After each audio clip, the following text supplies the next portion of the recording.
Well, good evening and welcome to this edition of the Island Stats Football Show. I'm your host, Earl Baston. Joining me is co-host Macy O'Dell and Garrett Punchy Dell. Gentlemen, good evening. We lots to discuss. We're going to start off this evening by talking about the international match, the senior international match on Thursday night in Jamaica. Bermuda played Jamaica, unfortunately going down 4-0. Maceo, did you see any of the game, and if you did, what's your impression of the overall performance of the women's national team? Yeah, I saw the game. I actually watched it twice. I watched it one in my emotional state, as far as looking at, for the result and how we're going to get the result, and then I watched it again after I knew the result, so I can see the detail in the. I can watch the detail in the game. And it's for me, it's evident that our whole setup needs more exposure, more preparation for international football.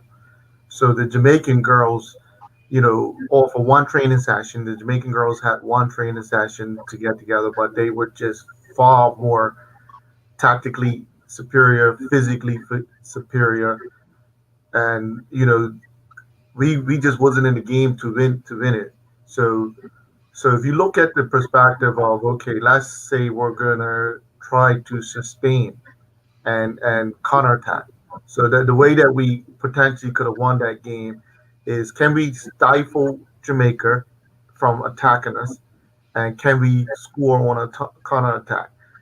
And the way how we'll set up in a 4-1-4-1 situation. So those lines. So Jamaica was breaking the first line, which was the striker. We had one striker. She was never gonna contain the fullback, so they was breaking that line quickly.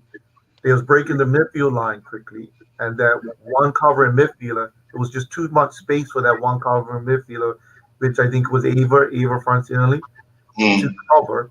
So they was quickly onto our defense, and our defense, from a defensive standpoint, they were always panicked. They would have known, those defenders would have known those Jamaican girls are more physical, more faster, so that will put you in a panic situation when you have to defend in your last third, because they know one mistake is fatal. You know, so I always feel for the coaching staff. I always feel for the girls, because we need to understand what preparation looks like to compete at that level. mm, And mm, Jamaica's got to be our measuring point, right? Jamaica's got to be a measuring point. And the other thing that was interesting, I've totally surveyed the Jamaican team. 75% of the Jamaican team was not even born in Jamaica's never spent a week in Jamaica, but they got roots to Jamaica. And Jamaica, being an independent country, have tapped into those roots to be able to participate and grow on the international level. mm, That was very interesting to see. And I think Jamaica tapping into those roots taps into all parts of Jamaica. You tap into the mulatto, you tap into Chinese Jamaican, you tap into the American Jamaican, you tap into Canadian Jamaican, the English Jamaican. They're awakening their whole country, that this becomes a project for their whole country. So the word I want to use, they've been inclusive of everything in their country. mm, And you could see why they're making certain progress. I would have mm, liked. Yeah, I mean, when I rewatched the game, we could have potentially, at 20 minutes, we could have been 3-0, 4-0 down. Jamaica hit the post. You know, I would have liked to see us get to the half with no score, just really put the Jamaicans under pressure to see if they have a next level. But and the other thing about it is, when we was winning the ball, because our gap was so big, we couldn't play. We was looking to play balls forward to the striker, which was Mia Christopher, and her behavior is a winger. Her behavior is a winger. So because her behavior is a winger, she wants to get the ball and she wants to go forward, versus hold the ball up, link other people in. So we was immediately losing the ball. So it made it difficult for us. It made it difficult for us. And I know the girls and I know the coaches, they do what they do what's best for, but they do their best for the country, but they need more. They need mm. more Well, well, preparation. Well, just to go on something that you said earlier, with the Jamaican national team, one training session, they played three warm up matches, and they beat Nigeria, they Mm. lost to the United States, and they drew with Costa Rica.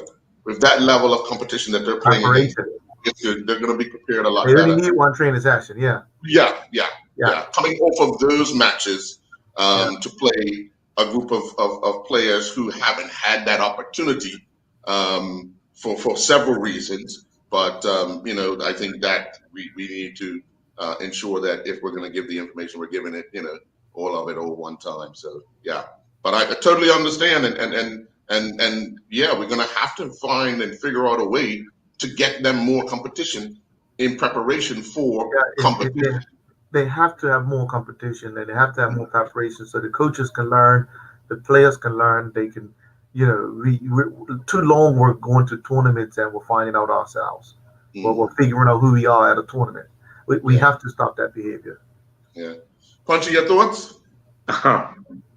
Very good points that you made, Maceo, concerning I spoke with Maceo too. I had seen Flow Sports, a live commentary on what did they thought about the group of talking about Jamaica and being Bermuda, the Cayman Islands, and I forget who else is involved. And they were Dominican. very confident of they weren't arrogant about what they were saying, but they were talking facts Mm, about Jamaica's national team, women's national team, where they are compared to Bermuda's national team. And it was like, oh, these are just facts. And so facts are that we don't have a real structured program here for girls program yet. We're still we're just starting this. The United States started this, what, Tim and us going up with David Bascom? And I mm, think I told you guys in the first about the how the growth of uh, the women's national football program in the United States is going to, well, just in Canada, mm, you know? And so it's not by mistake that the result, that what we're seeing here is because there is what we're talking about in this country here. We're just started, but very young, mm. but very, and that is difficult. And so most of the Jamaican girls, let me see, said, uh, what they play in Europe, Play all they play over. in the United States, they're playing all over. Yeah. And so when you look at their cast of players compared to Bermuda's cast of players, let's look at, well, how is the result? Why is the result? You don't think the result was achieved by mistake? No. And so, kudos to the coaching staff. You can go and try to do everything you want to do. Put 10 people behind the ball, defend. So, but it really comes down to quality and at the national level. And we're not there yet, especially in the women's game. No, nowhere, I nowhere. mean, And so if you were to say, okay, who can we beat at that age, at that age, and you circle, well, Trinidad, Jamaica, Costa Rica, let's go to Barbados, let's go to the Caymans, let's start circling saying, well, who can we really beat with the structure that we have in this country? And it was, again, oh, it was a result that was for the Jamaican national. What I saw in the talk show was result that Jamaica is supposed to achieve against Bermuda. what what I would like to add to this conversation, because we're talking about resources of players like as well. We're talking about total resources. I mean, I know 5 players that I don't know the reason they're not playing with the girls, but I would like for us to find a way that they are playing. One of them is Jasmine Spence. I know Jasmine at one point was trying to commit herself to her island because her mom's from there, but she's Mm, now playing with Anke Dons mm, and you got. I didn't see a Taya Lindo there, whatever reasons why a Taya Lindo is not there, and an important one, a Kenny Thompson. You know these players, and then you got Kevin Deal's daughter, which is his youngest daughter. You know yeah. she does a whole lot of work at PHC. Okay, why is she not involved in the setup? So okay, we need, and these girls have some quality about them. They have some quality that can lend to what we're trying to do at that, and how we're trying to compete it. So I don't know what the circumstances are with them, but these are things we have to work out.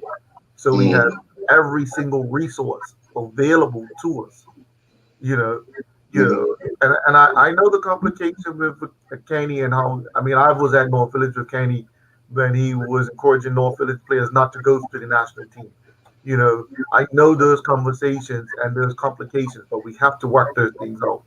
We have to mm. we have to work those things out so this country has all the resources available to them to compete and represent the country.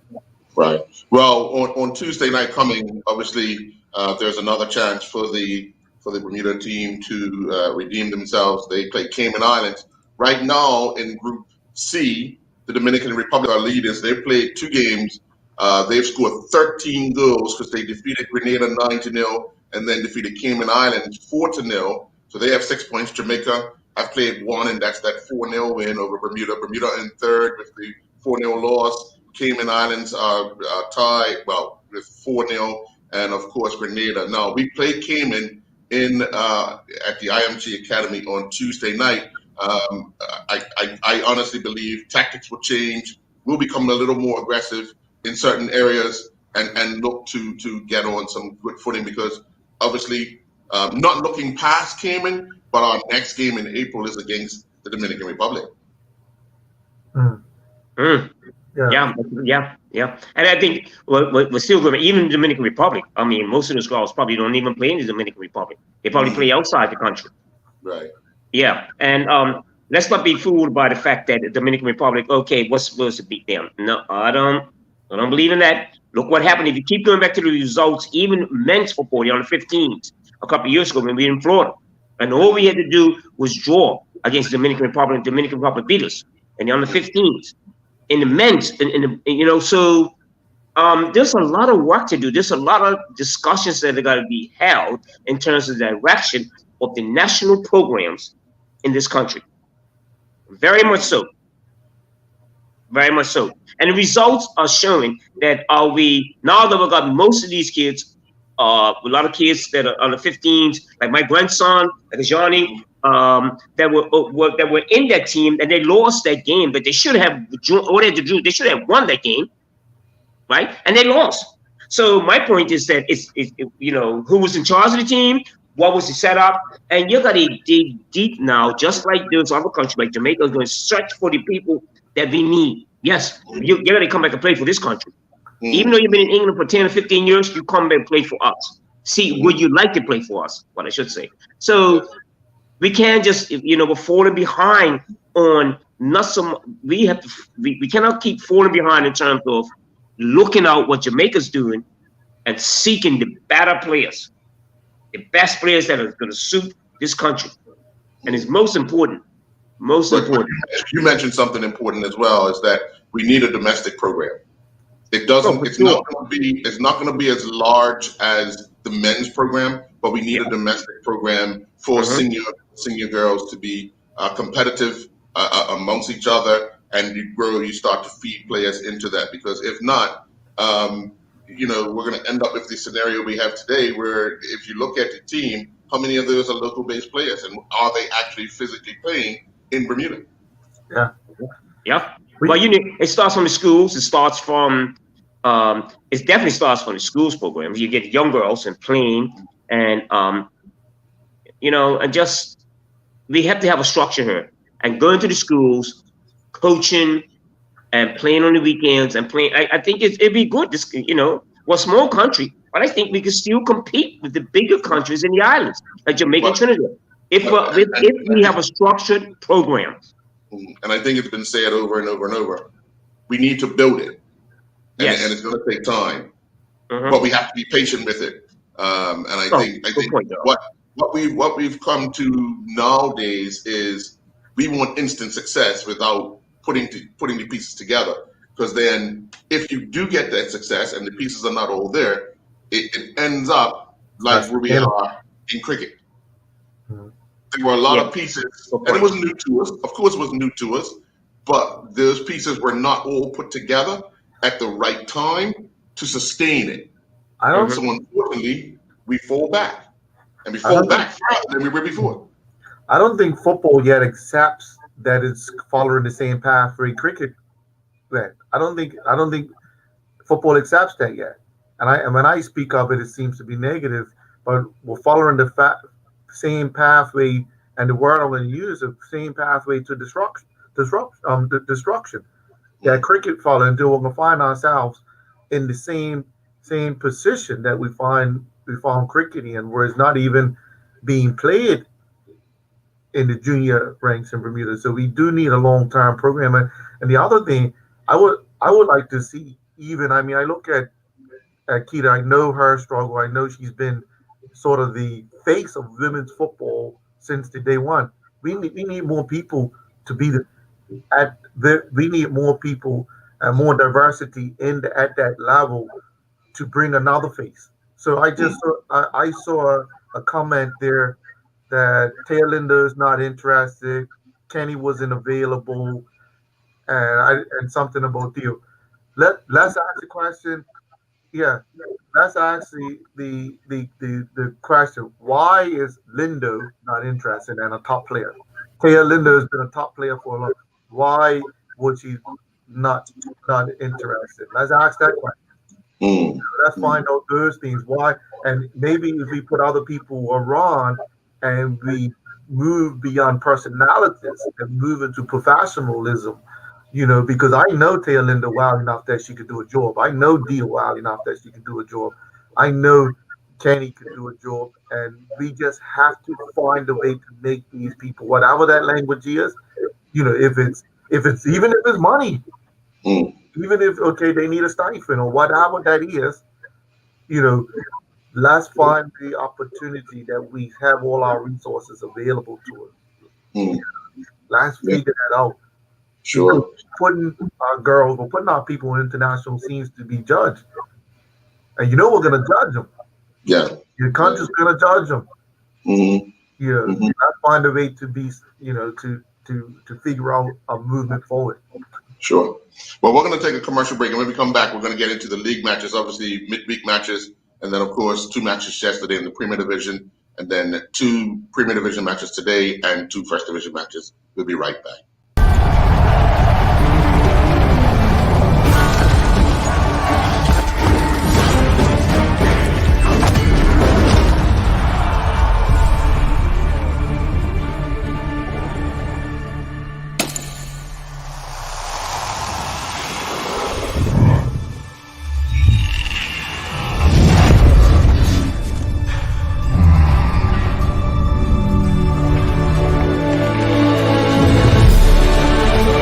Putting down the weapons. You seen this?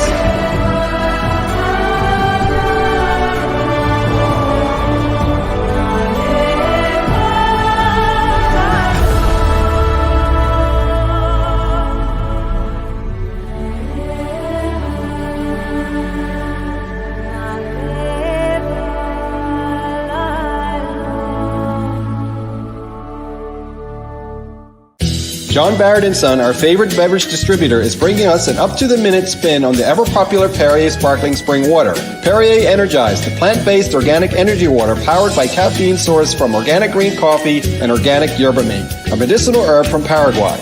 New Perrier Energized is lightly sweetened with organic cane sugar, so it's low in calories and has as much caffeine as an 8-ounce cup of coffee. Try all 3 flavors of Perrier Energized: grapefruit, pomegranate, and tangerine. Lindo's. Why go anyplace else? I'm also thankful and grateful because my greatest value of my life is my legacy. But why I do it?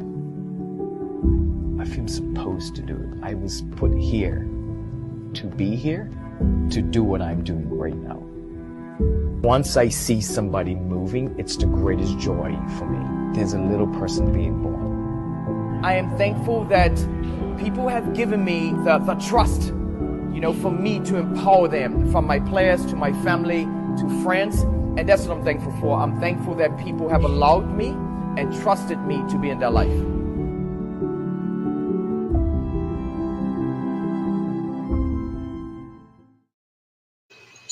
And welcome back. Well, we had got a comment, Maceo, let's talk about the elephant in the room, why we lack national pride. That is a big issue we have. But we talk a lot about it in our two national sports, but it goes to a lot of sports where a lot of people, we don't have, unless we're winning, we have the national pride. Then we're losing, we don't want no parts of any team. So I look at that from a different way, right? I look at it from, and I agree with the comment that we don't have, like, I get angry, and people don't like that I get angry whenever I lose, and it's like I really do, because I don't want to lose. I don't, Right. you know. But I also look at the lack of national pride from the perspective of what I talked about Jamaica. Jamaica made sure they have every piece of Jamaica in everything. And that builds a pride in itself, because every element of their country is involved in it. The historical element, the present element, you know, and that makes people collaborate and come together. That makes people, and also they're building something that is now making people pay attention to these girls, just as they did in the track and field. You know, Sure. they kind of figured a way to build that pride type of thing. You know, rather than just that pride be given. Now we older school people have that pride because I think we went through that process. We went through that process of having a natural pride for our country, because that's the only thing that we hear. The younger school people, you gotta build it. You gotta look, because you heard these comments. Okay, Lindo didn't want to play. Like, what do you mean Lindo didn't want to play? Why? You know why? You know, it's something internal going on with it. Why is, you know? So we have to. I think for me, we have to find a way to convince our country how important sports is to our country, and to build a respect and a pride for it. Because our country still don't see this sport. Our country don't see sports as important just yet. Yeah. Collectively, they don't. Yeah. Collectively, they don't see sports as important. You're people that you run up and down, you chase a football, you jump over hurdles. You know, somehow we gotta show them how important sports is. But they'll pay $1,000 to go watch the same sport somewhere else. Exactly. Just as long as Bermudians ain't doing it. I mean, I have an argument about Liverpool and United and all that stuff, but it's not the passion I have about North Village and Bermuda. You know, I just have a nice argument about Liverpool and Manchester United and all that type of a nice debate. But I can cry with North Village, and you know, Dennis Brown made me cry some years ago when he beat North Village. You know. Yeah. We'll have to ask the coach that question. We'll have to put that to the coach. Definitely. But I can answer that question. I think we should let the coach answer it. Okay. Why would you? How would working with him? I mean, I've had meetings. We have meetings to be able to convince him to come on the side of sending players to the national team. I mean, from his words, so his words have been, he can coach them better. Okay. Well. All right. Well, let's get into our week of football in the league. On Wednesday evening out at Devonshire Recreation Club, it was Devonshire Cougars 2, Crossroads 1. I think, looking at it, we expected Devonshire Cougars to win. Crossroads coming off of that hard-fought loss to PHC, and then taking on a Devonshire Cougars team that of late has been running pretty hot. I mean, their only stumble was that draw with St. George's. Looking at that score, Punchy, were you totally surprised by the result, by the score? Well, from last week, looking at actuals, Crossroads results in the last couple of weeks. They're not been too bad, are they? They haven't been too bad, except for the thrashing against North Village. But they were really good against PHC. And now you're looking at the result against Cougars. So there's a resurgence of something's happening there. I don't know what it is. I'm not sure they're going to survive in terms of relegation. I'm not sure about that, but there are good results. You know, a little late for that right now. So no, a bit surprised about that. Yeah, a bit surprised about that scoreline. Sure. What's your thoughts on that scoreline, Macy?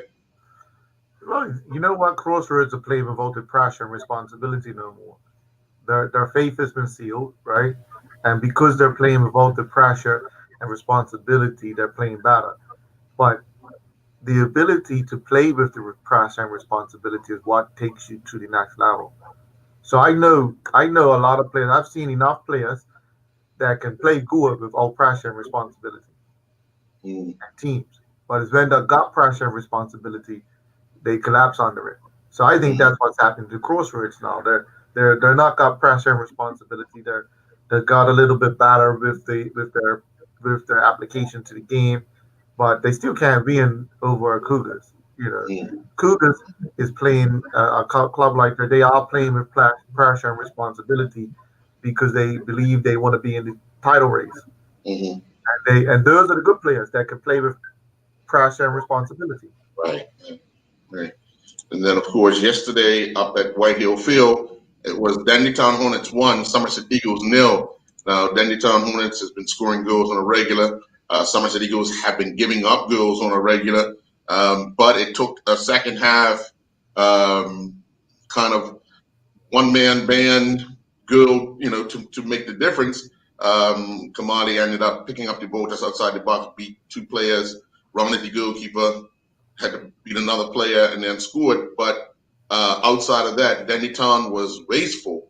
They played most of the second half in Somerset Eagles' half. The Somerset Eagles did create a few chances, but they were constantly under pressure. But just could not put that ball away. And I think a lot of people were disappointed in the overall performance. And I think some of the players would have been disappointed in the overall performance, especially now that they've lost their captain, Angelo Simmons, for quite some time. I'm not sure if it's the end of the season injury, but he was on the sideline on crutches, a cast on, and without his leadership on the field, you lose a senior player. But I think they have enough players around their, including coaching staff, that can actually help them, their young people, to get through the tough times that are still got a few games to go. So I'm gonna give a whole different perspective on that. That was a great result for Dandytown. Right. Yeah. And that was a great performance for Dandytown because the objective is the league. The objective is the league, and they know full well they have to win because PAT is right there. They have to win. So again, they're under pressure. The Los Angeles, the head coach is away, and they're getting results across the line. And that now goes to this kid, Jamal Davis. Just say his name again. Kamali. Somebody's managing this kid now to show what he's capable of. A kid that, my opinion, should be close to our national team because he's passionate. He plays under pressure, and he's being managed. He's being managed to produce, and he's producing in a time where Angelo's can't produce. So Angelo's a big miss. Trust me, that one piece of the puzzle and that one piece of the spoke is a big miss. But the pushing results across the line. So that's a whole organization that's happening there, right? So that's a big result. Yeah. Even though we're looking at it because it's Eagles. Yes. And because Dandytown scores girls and Eagles gives our girls. Right now they're playing. To get 3 points. Yeah. Let's understand what would have been happening to Dandytown in that game. They would have been frustrated that they didn't get the goal. But they still didn't give it up, and they still scored the goal to get across the line. That's important. They're playing under pressure. Right. And they're getting across the line. I see you want to chime in. Yeah, I've examined another area that's people have talked that I thought about. This country is usually guys are playing on a Sunday afternoon at 3 o'clock. right? Now you're asking them to play at 3 o'clock on a Saturday. The mindset changes, you know. Rather we want to understand this here. I'm thinking, why is the result like that? Why is the result? Maybe we got to look into this a little deeper. I remember everybody was ready for a Sunday afternoon game at 3 o'clock. Okay, now you got to change your whole thing. Now your Friday nights used to be off, and it used to be okay. I'm ready for Sunday. You got a day to relax. Now you're talking about your Thursday night working. So I think that sometimes that playing on a Saturday afternoon for these guys has changed their mindset. I'm not making excuses for the result. Was you know, but I think I got to look at that too, because look what happened to St. George's last night. You know, there are some other things you got to think about. Talk to players. He says, "Oh man, I got to play on Sunday." You know, I worked on a Friday. That Sunday was supposed to be the rest day. Now it's no rest day. So maybe I think I give kudos again to Danny Town. I always thought what we talked about at the beginning of the season, they say they progress. They're gonna have these bare times, but you know, going up to White Hill and even winning 1-0, even though they had majority of the play, which we thought we knew was going to happen.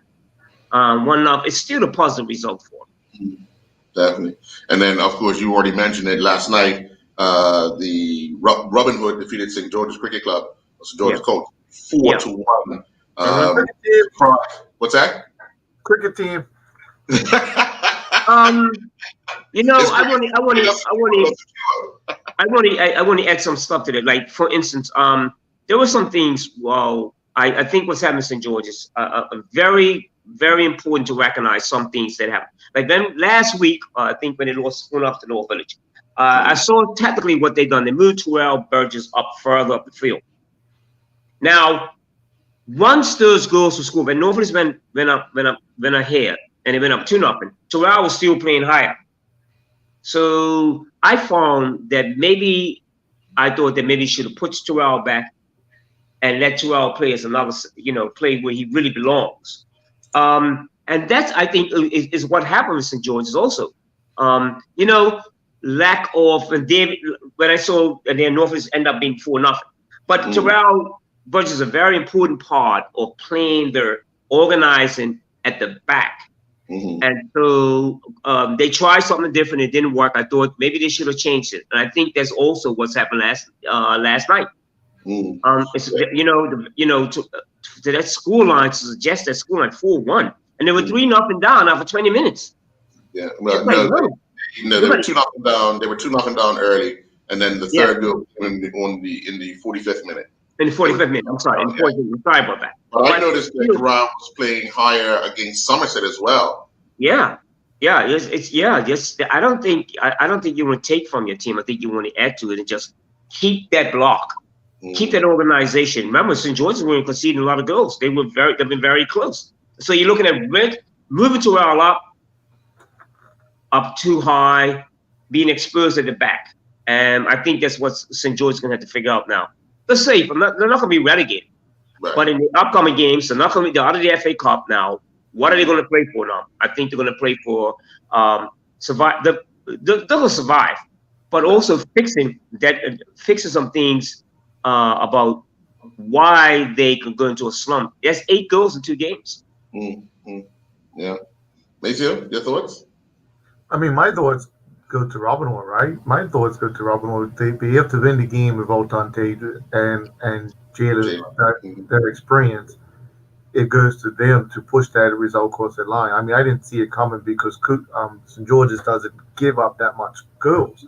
But St. George's has lost focus now. For me, they're losing focus on their plan, trying to improve, and maybe they, but again, I'm more commending Robin Hood for what they're doing. They're getting stronger and stronger, and that's the example now. Regardless of Robin Hood's not going to win nothing and not going to get relegated, they're still focused to get stronger.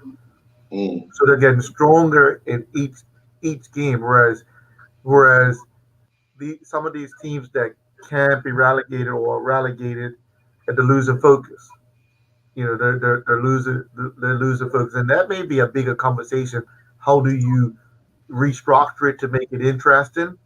Maybe a bigger conversation. But kudos to these young guys out Buffalo that wanna prove themselves. So this is going to be a big season for them. The challenge for Robin Wood is, can they hold on to those players when people get in their heads?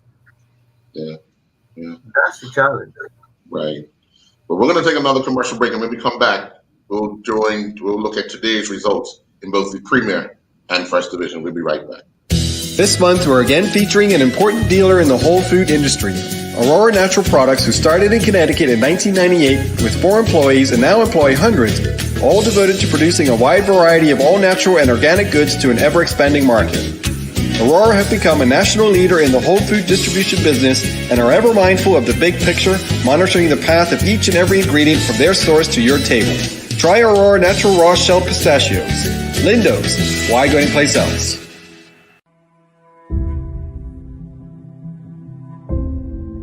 I'm also thankful and grateful because my greatest value of my life is my legacy. But why I do it? I feel supposed to do it. I was put here to be here, to do what I'm doing right now. Once I see somebody moving, it's the greatest joy for me. There's a little person being born. I am thankful that people have given me the trust, for me to empower them, from my players to my family to friends, and that's what I'm thankful for. I'm thankful that people have allowed me and trusted me to be in their life.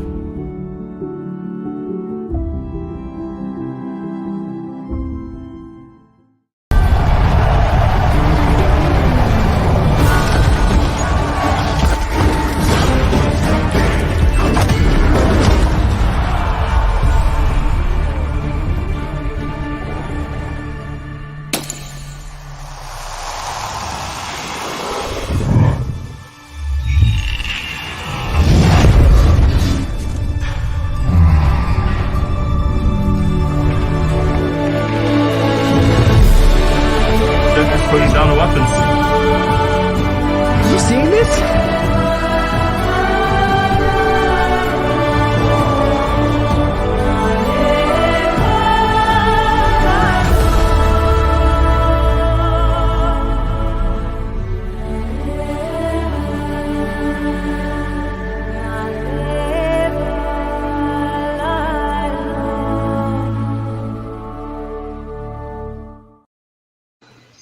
And welcome back. Well, let's get to that shocker at Southampton Oval, where Southampton Rangers picked up their second win of the season, defeating Devonshire Colts 3-1.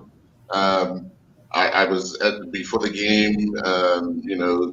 Rangers struggled to get 11 players at the field half hour before the game, but did manage to field a team with 2 reserves at the start of the match, and did enough to come away after going down 1-0. Did enough to come away with a 3-1 victory. I don't even think they saw it, but they got it over the line. Just hearing that result, Maceo, what's your thoughts? Despicable. How do you struggle to get 11 players, then you beat a game? Like you beat a game. How does Colts let that? How does that happen? That just shows the poor quality of the game, of the league. So you're not organized, but you beat a game. That undermines the foundation of the whole game. For me, it undermines the game that is capable of happening. If you come disorganized, you should get spanked. You should get spanked if you come disorganized. But again, it doesn't surprise me. It doesn't surprise me that you come disorganized. I mean, the question I would ask is, I thought the team sheet's got to be in an hour before. How did that work out? How did all that work out that they was able to play the game? But then they play the game and they beat Colts. Colts might need a different look. Ray's been in charge for a long time. They might need a different look to be able to progress them. So despicable for me. Well, it just goes to show that some guys just show up for a kick. Because kicks start off unorganized. Whose team you want? Next guy off his bike, you're going that way. Yeah. Because that's what it looked like at the start. Who's coming? When you're looking at the gate, who's coming? Yeah, I would have not even like for me, that game could not even happen. Like I would have been like as a coach, that would embarrass me. Like that would embarrass me that I couldn't be a part of that. Mm. I just couldn't be a part of that. Mm. But the coach ended up having to play and go. And he pulled off a miraculous save right here. And then one or two, actually two or three. I mean, pinpoint shots. He done well. But if I'm the coach on the other end, and the team's not organized, I'm spanking them. Mm. Like I want to, organization has to come into this. Structure has to come into this, and we should be enforcing it. Like we should be enforcing it. If I'm the match commissioner, or whoever makes that decision, because I know the team sheet's got to be an hour. Like if you're not on it, if you're not like you can't play, bye. Mm. But it got played and Rangers won. And what it's gonna do is gonna validate that we can be disorganized and still win. Yeah. It's gonna validate that. And that's been validated 1,000 times in sports in Bermuda. It's been validated 1,000 times that we can be disorganized, we cannot train, but we can still beat you. But I'm sorry, Punchy. You look that's a real stain on the league itself. It's a stain, and I'm really like whoa. But I saw Devonshire Colts playing against Cougars 3-0 down. Going back a month ago, they were 3-0 down. I don't think they have such. I think they play in these spots where Ray comes and he against North Village. Yeah, I'm gonna put all my dukes. I'm gonna try my best. I know I can get a result, or I can get a positive result, and then all of a sudden you see this result today. It's unbelievable. About organization, about where this country's going. When I went on Friday night to watch a game up at the Clyde Best Center, I think. Yes. Yeah. It was under 18s, under 17s. It was 17. On the BA playing Dennytown. Very organized. Good football too. Good structure too. Also, the game before that, my grandson playing under 13s. Rangers St. North Village. Now, there was some structured football there. Mm-hmm. Now we come to the senior level, and we're getting guys not showing up. So, really, we see this is also what we talked about earlier. Teams like Wolves, this team like Rangers, and sorry, Stricker, but just gotta tell it like it is. You think that he's gonna fix that? Now, I was happy that Rangers had an under 13 and they were structured, right? But what I'm saying to you at the senior level, if that's happening, what's going on in this country? Really, and I'm really about Devonshire Colts. Is Ray been around too long? What's going on there? That result, it's really unbelievable. That result. Yeah. And then the other Premier Division match today, Devonshire Cougars traveled west to the Somerset Cricket Club and defeated Somerset Trojans 3-0. Punchy, I mean, we've heard Maceo say they're gonna chase. Jomas, I mean, that's another question. That's another club that's baffling. But maybe it's right. Maybe Joma just doesn't fit that whole scenario of what's going up in Somerset. He doesn't fit that profile, what they want. And then what do they really want? And does he have the players there? That's questionable. Does he have the players there? Do they travel well? What the problem is that, Somerset people have always been coached by, Somerset teams have always been coached by, I think, Somerset people, if I'm correct. Most of the time. Right, but the new order now, so now we take Joma up there, who's done wonderful things at Southampton Rangers. You know what he done at Dennytown. He's very capable. Why is there results like that? And maybe we're talking about that what is going on up there? What's going on up there? That's a really awful result at home. Yeah. That's an awful result. Before I go to you, Mason, maybe they need to bring that guy from North Shore back up Somerset that was helping them to win the league back in the day. So maybe they need to call that number. So, Mason? Yeah. Your thoughts on Somerset? Well, I told you Jamal's not to fit up Somerset. I told you at the beginning of the season, and That's all. yeah, I knew the culture of Somerset. That's all. Yeah, so I knew, and to understand Somerset, yeah, you do have to understand the things that they shied away from 20, 30 years ago. 20 years ago, this is the result of it. Mm-hmm. You know, the structure that they once had, that they became civil city, and what they're allowed to manifest of Somerset now, why they're in the position they're in. So they're going away from what the values of Somerset were. Okay, Macy, I'm glad I'm sorry you butt in on that then, and it's a very good point, a very good observation that I've made. Before Somerset in Silver City days, so you used to get the best players from Island Rangers and the best players from Somerset Eagles that would go up to Somerset. But who are the best players as Island Rangers and Somerset Eagles now? It's not like a whole lot of quality in those two teams. So those so-called players now, some of the best players, like Shakir that played, the Shakir Smith, I think, that played for the Eagles. But he's really a PhD guy. Am I correct? Shakir is a PhD. He's a Smith. Okay, all right. So he's not. If he goes to Somerset, you're going to have to pull him. So now I'm looking at, well, who would Somerset be? Who were the best players that used to just go? It's not there no more. Well, Somerset. I mean, Somerset. We have to go back when Dennis left Somerset because they wouldn't listen to Dennis. We could go back when Norbert was up Somerset. They wasn't listening to Norbert. Right. Okay. So yes, we could talk about North Village and won't listen to Maceo, or we could talk about all those things that you wouldn't listen to people that have the experience to take you. So if you went back to when Somerset was building, Dennis was bringing discipline. He was bringing discipline, organization, structure, and for whatever reasons, they couldn't work that relationship out. Dennis went everywhere else, showed his quality. He went Wolves, showed his quality. He went Cougars, showed his quality. He went everywhere else, showed his quality. Now he's back up Somerset in his retirement state now, per se. His backup Somerset is so hopefully they start listening to every single word that comes out of his mouth, because people like Dennis and those type of people, they should be like Alex Ferguson.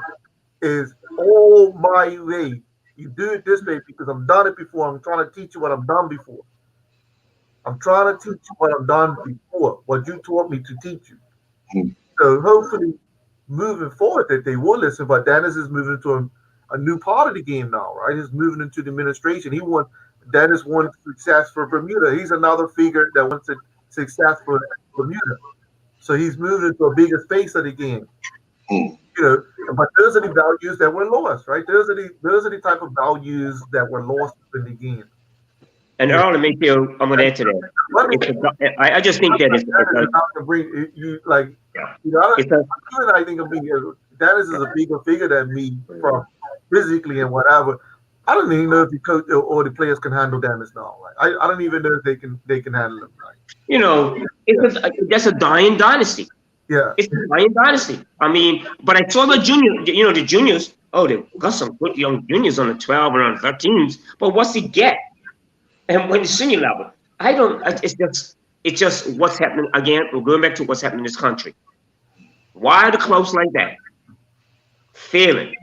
What is happening there? And I think you talked to the Maceo about organization, about discipline, about direction, and the clubs that are doing it. Look at them. Look, the clubs that are putting their work in, put their work in.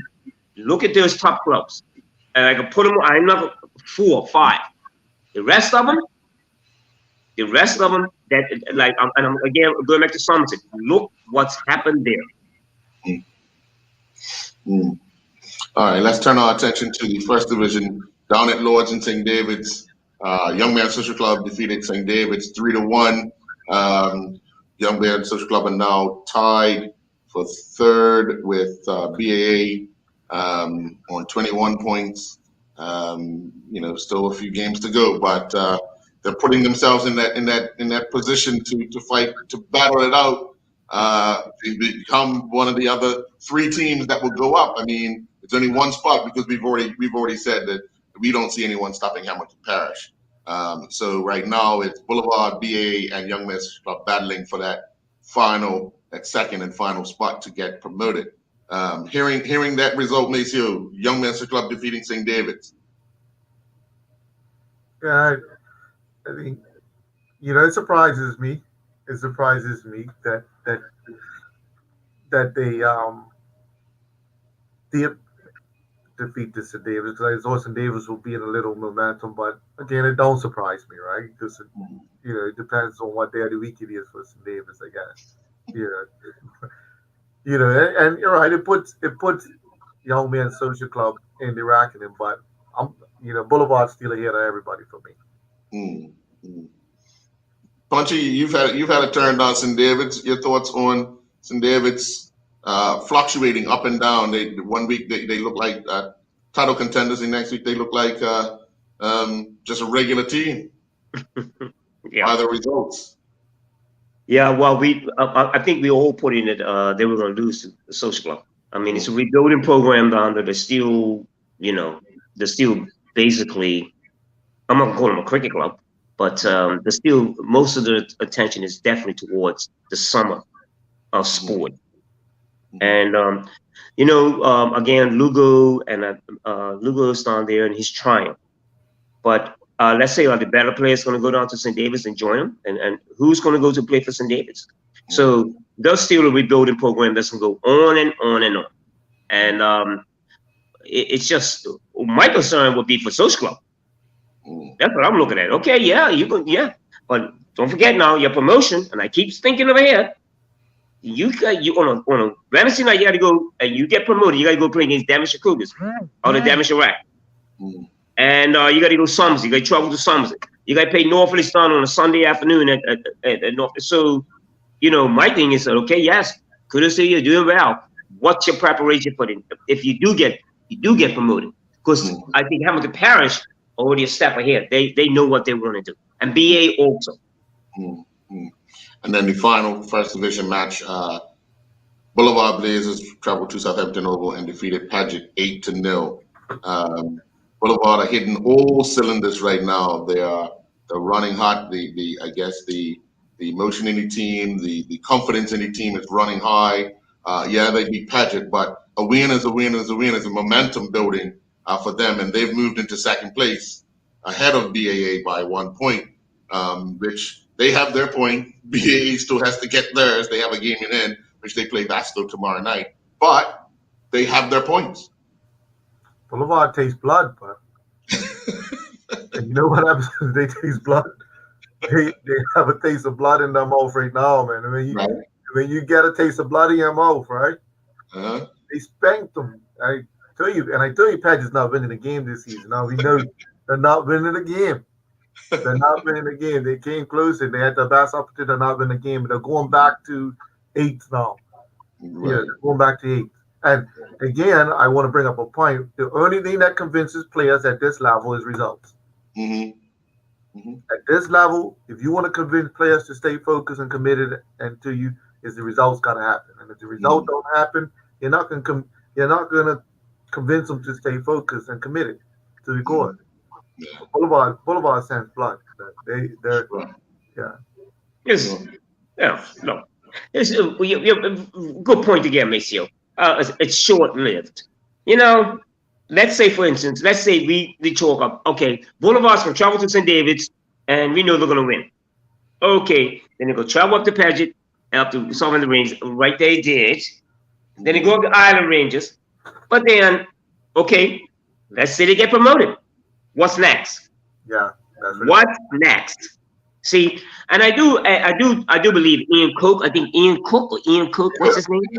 Ian Cook. Excuse me, sorry, if you listen to the program, Ian Cook. Okay, he come back from Crossroads.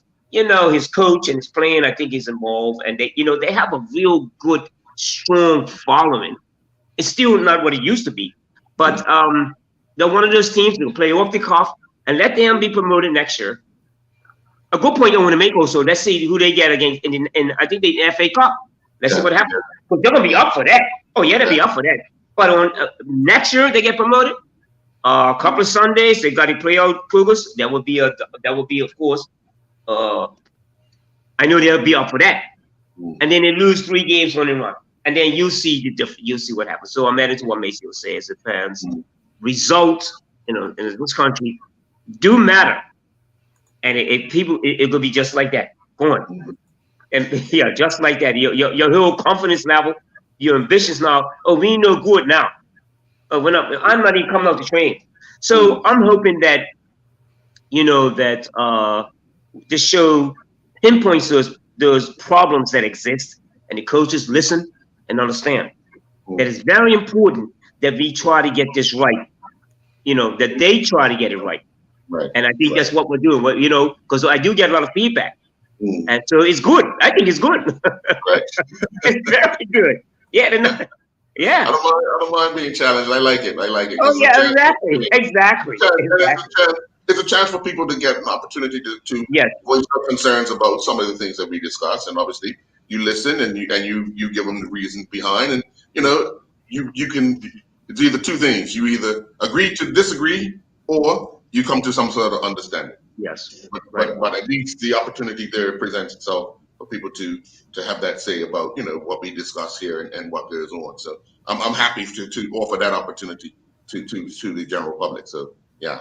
Well, what we're going to do, we're going to take a commercial break, and then when we come back, we'll look at our picks from last week and the picks ahead for the next lot of games. And also, we picked the player of the week coming up. We'll be right back.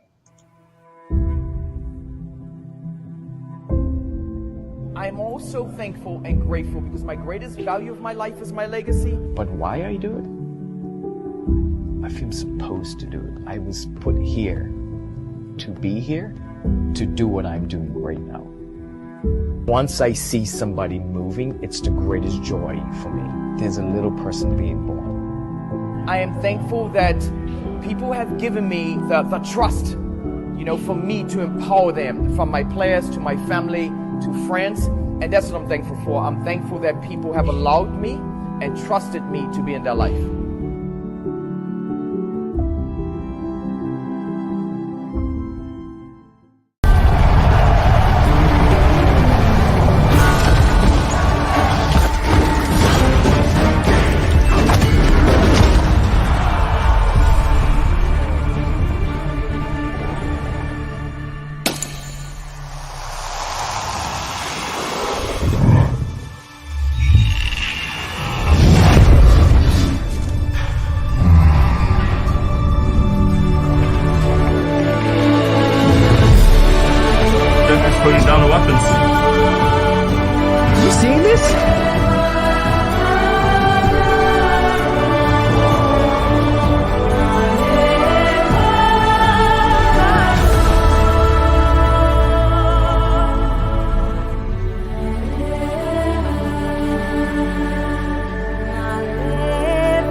Here's a feature brand that's been around since the 60s, when the food awareness revolution was just kicking off. Bob's Red Mill Natural Foods. Bob's Red Mill is America's leading miller of diverse whole grain foods and specializes in natural certified organic and gluten-free products. Only whole grains have their native potent nutritional value, and once you try them, you'll know that this is the way food was intended to be, with dietary fiber, vitamins and minerals, and serious flavor and texture. Try Bob's Red Mill gluten-free and all-purpose baking flour. Lindo's, why go anyplace else? And welcome back. Now let's take a look at those picks. On Wednesday night, it was Cougars versus Crossroads. Cougars won 2-1. We all picked Devonshire Cougars. And then yesterday, Somerset Eagles, Dandytown. Dandytown won 1-0. We all took Dandytown. Somerset Trojans, 0. Devonshire Cougars, 3. I'm sorry, from last night. Sorry. St. George's went down 4-1 to Robin Hood. Maceo, you were the only one to take Robin Hood in that. Keita took a draw. Punchy and I took St. George's. So Maceo got a 3rd point in that. And then today it was Devonshire Cougars defeating Somerset Trojans 3-0. We all, with the exception of Punchy, you took a draw. We all took Cougars. And then, of course, the Devonshire Colts Southampton Rangers game, we all took Devonshire Colts. And, of course, Southampton Rangers won that match. And then in the first division, we all, Punchy took Social Club along with Keita. Maceo, you picked a draw. I took St. David's. So Punchy and Keita picked up a point there. And then, of course, Boulevard, we all took, picking up that 8-0 win. So at the end of the day, with the matches that were played, I got 4, Punchy got 4, Maceo got 5, Keita got 5. Keita's still ahead on 79. Maceo, you're 77, Punchy, you're 74, and I'm 72. So now let's look ahead at the matches coming up. On Tuesday night out at the BAA Field, it is Robin Hood versus Somerset Eagles. And we'll start with you, Maceo. Robin Hood. Yeah, Robin Hood's gonna go from strength to strength. Okay, It'll be interesting if they get ahead of themselves because of that victory over St. George's, right. or they, as youngsters, they look to do it again. Yes, yeah. And I'm going to take Robin Hood as well. Punchy? I'm going to take Robin Hood. It's growing confidence there. I think Mr. Lever keeps him in check, and he knows what he's trying to do, what he's trying to achieve. I'm going to go with Robin Hood on this one for sure. Okay. And then on Wednesday night up at Somerset Cricket Club, Somerset Trojans host St. George's Colts. I'm taking a draw. Punchy? I don't know. This is Don Spiral. I hope they get this right.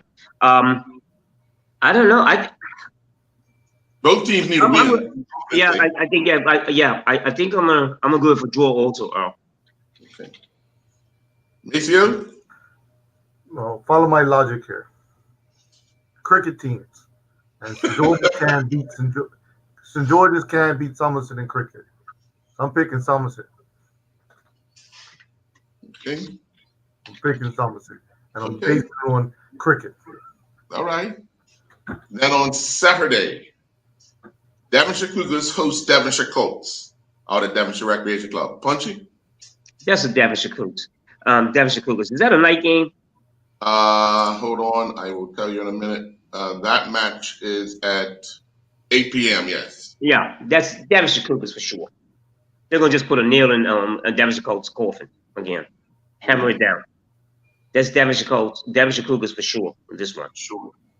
Maceo? Yeah, Devonshire Cougars. Okay. And I'm going to take Devonshire Cougars as well. Also on Saturday, up at the Somerset Cricket Club, Somerset Trojans host Somerset Eagles. Maceo? Yeah, they gotta beat Somerset Eagles. Serious, they gotta beat Somerset Eagles. Somerset, man. Somerset. Well, which side? Because it's Somerset, man. You're taking Trojans. Yeah, I'm picking Trojans, man. Yeah, I'm taking Trojans as well. Punchy? I'm gonna take Trojans on this. Yeah, I think they'll get it right. This home game against them, even though it's, Yes. the competition between the two teams. I think I'm gonna go with Trojans on this one. Somerset. And then on Sunday, PHC host Southampton Rangers. Maceo, did you go first? No, I'll go first. I'm gonna go with PHC. Yeah, PHC didn't play this week. They're hungry. Right. Punchy? I'm taking PHC. I'm going to hosting Southampton Rangers. I'm going to PHC. And Maceo, you're taking PHC as well? Yeah. The Rangers on a high. Yeah, the high. Yeah. They're come down. Let them come down. Let them come down with that high. That's for sure. When you're up on a high, you gotta come down. Yeah. They should have just been on a medium. The next match, St. George's host Crossroads. Punchy. St. George's will score. I think they should.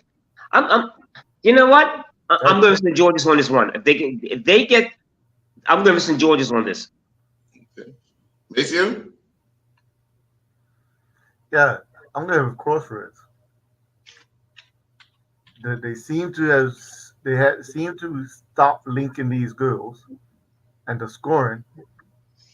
Well, I shouldn't even say that because PAC put 6Y on without even trying, right? But I'm going with Crossroads. I was thinking feeling St. George's has had enough. Yeah, I think with Crossroads giving up so many girls, I think it's an opportunity for St. George's to win 3-2. So I'm going to take St. George's. And then the final match for the premiership of the weekend, it's Dandytown hosting North Village out at BAA Field. Maceo, you're first. Oh boy. Oh boy. I don't know, because my heart and my head's fighting right now. You know, my heart tells me North Village can beat Dandytown. Well, they beat them already.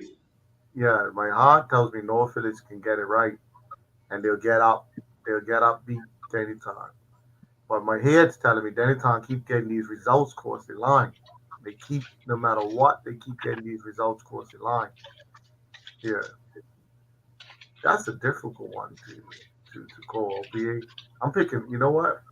Because my heart and ears, I'm picking a draw. Draw. Okay, I'm gonna actually take. And it's setting up my notion that PAC is going to win this league. I'm actually gonna take Dandytown. Is that game at 3 o'clock? I keep asking. No, it's at 5:15 on Sunday. On a Sunday afternoon, Sunday evening. It's for Sunday evening, yes. Yeah, 5:15. That is a little tricky one. I'm still thinking about the mentality of the players. Dandytown, you know, they went out of the game and they lost 2-0 to North Village. North Village played out of the skins that day.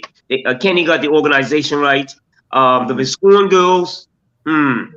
That's a tough one. I'm looking at that's a squeaky one. I'm looking at a draw. Okay. A draw. Yeah. Let me just check one thing because I believe there has been. Yeah. Okay. So you take a draw. I'm taking a draw. Yes. Okay. Okay. So let's go to the first division now.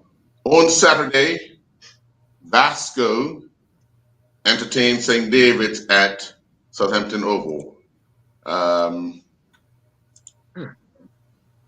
I'm first, so I'm actually gonna take St. David's for this.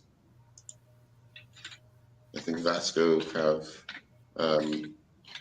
continued to struggle. Punchy? I'm gonna take Vasco on this one. I'm gonna go against you on it, Earl. I think Vasco is gonna turn this one. Yeah. I don't think St. David's travel well. Right. Maceo? Yeah, I'm gonna take St. David's. Okay, and then on Sunday, out at BAA Field, Boulevard host Hamilton Parish. Punchy. Wow. You know, these typical games, there ain't gonna be no draws in this game, man. Ain't gonna be no draw. I'm gonna take. Wow, this might sound. I'm still gonna take Hamilton Parish on this to win. Hamilton Parish to win. Oh yeah. Maceo? Jeez. I don't know how the Parish not played for a few weeks, right? Yeah. and Boulevard's on a roll. Mm-hmm.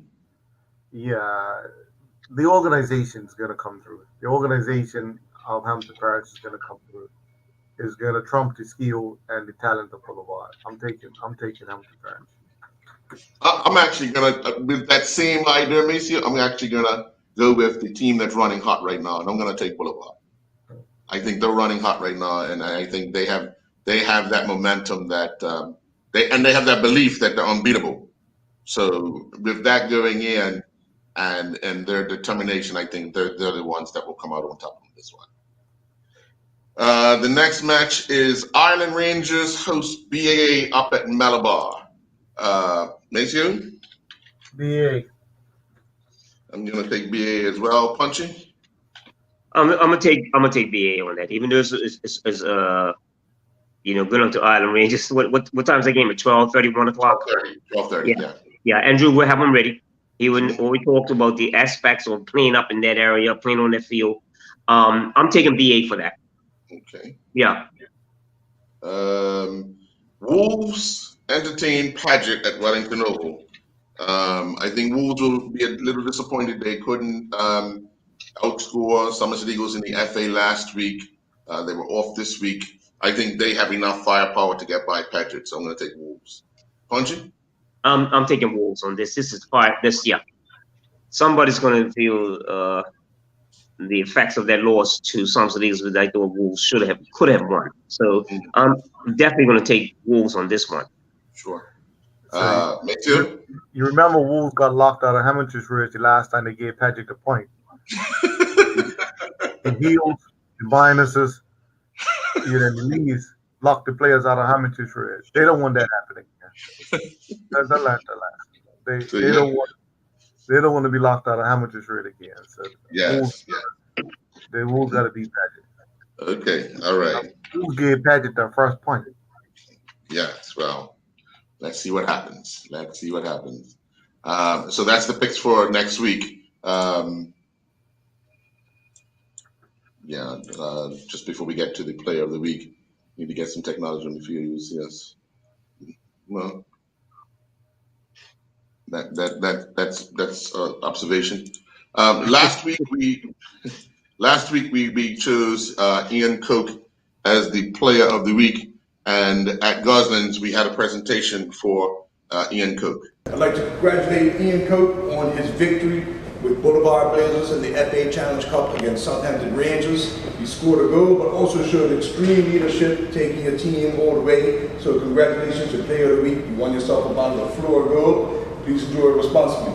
Cheers. Appreciate you, man. Thank you much, man. Thank you for recognizing the hard work that gets put into football as well, and of course not just scoring goals, but like you said, the leadership that helps it all the way to the end. So again, thank you, and what better way to share it and represent it than with Bermuda's very own champion, So Flora, way to go. Cheers. And that was the presentation for the player of the week last week. And we had our discussion prior to the start of the show. And this week's player of the week for his leadership in helping Southampton Rangers secure a 3-1 victory is Dion Stubble. Dion at times, for Punchy, was center half, center midfield, striker, right wing. He showed his leadership and his ability to keep some things under control in a game that could have been either way. They found themselves down, but he managed to help them stabilize the ship, and just leadership on the field, I think, stands out quite a bit for him to be named the third Gosling's player of the week. Yes, I call him a two-point player. Very good at cricket. They're better at cricket, and they're very good at football. Real good at football, but better at cricket. Yeah, and he's a leader of sorts. I mean, yeah, he is. Yeah, when he can control that temper. Yeah. Sometimes he does get a bit harsh on players, but I think he wants people to be as passionate and as determined as he is at times, and I think that's what takes over a lot of times when you're on the field. I know Dion from his time at North Village. He came to North Village as a kid, and Punch, if you would have saw him in their era as a kid and how far ahead he was in football, he's amazing, at that era. And you're right, he's a leader of men, and he's a player I would have got along well with. That temperament, I would have used that temperament. I don't know if you guys are watching the Rooney documentary where he used his anger positively to win football games. Dion has that passion. People mistake the passion for anger. It's not anger; it's high level passion. So he's a player that I would have that I would have got along well with coaching. Mm-hmm. Sure. I always applaud Ed to that. I always applaud the guys that are, they play cricket. Like I think it's also a person like Gennaro Tucker. What they have to do to balance themselves for both games, and both sports. I'm sorry, both sports. But I always thought that Dion, when I watch him play, technically is very good. He's technically his son. He lacks pace, of course, but and he's always played for teams like Somerset. I think did he play for Boulevard at one time? Did he? Dion? Yeah. I'm not sure. No, I'm not 100% sure. Oh, okay, yeah. So now he's a Sultan. He played for Patrick. Oh, he played for Patrick. Yeah, you could take that same person like Dion and stick him center forward for Somerset or even North Village, and you'll see a different result because he is very capable. So again, I'm glad. Hey, good to see him. Sure. Thumbs up to him. All right. Well, next week it's another week of football. A lot of football to be played this week. As well as the women's national team on Tuesday night in Florida. So I want to wish them all the best. And we'll be back next week with another edition of the Island Stats Football Show. Hey, Al, before we go, again, I want to praise the refereeing on Friday night up at the Clyde Best Center. I would give them for the young people that are involved with actually refereeing. Such a real, it's a pleasure. It's a real pleasure that they even referees are showing up for those particularly under 13s and the under 18s and handle well young people doing these refereeing in the middle, one in the middle, the ones in the middle, and the ones on the outside. So again, Referees Association, thumbs up to you all. I think you're on the right track. Take care. Thank you. Have a good night.